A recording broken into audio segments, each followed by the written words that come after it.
राहुल गांधींनी काल संसदेमध्ये हिंदूंच्या संदर्भामध्ये जे बेताल वक्तव्य केलंय ते आज लोकसभेच्या सभापतींनी त्यांच्या मिनिट्समधनं काढून टाकण्याचे जे आदेश दिलेले आहे याचाच अर्थ की ते अनपार्लमेंटरी वर्ड काल त्यांनी यूज केले आणि त्यांनी काल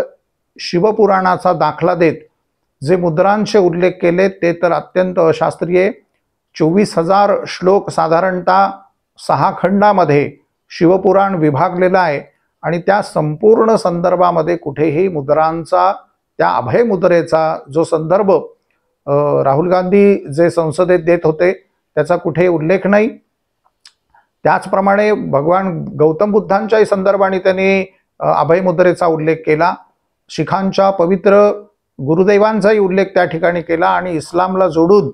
हा शिवाचा हात हा काँग्रेसचा हात आहे अशा पद्धतीचं एक वक्तव्य करून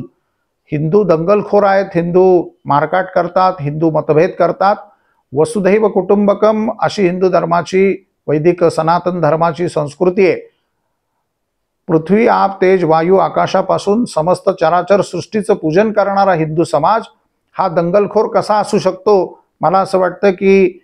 गेली 10 वर्ष विरोधी पक्ष नेता कोणी नव्हता। राहुल गांधींना विरोधी पक्ष नेता म्हणून आपण खूप ॲक्टिव्ह आहोत,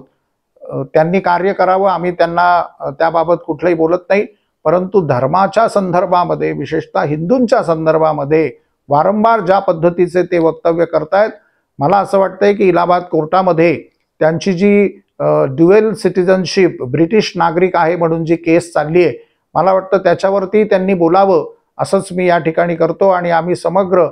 संत महात्मे या ठिकाणी त्यांचा निषेध करीत आहोत आणि हे शिवपुराण माझ्याकडे आहे हिंदी आणि इंग्लिश हे मी राहुल गांधींना भेट म्हणून पाठवत आहोत। जय श्रीराम।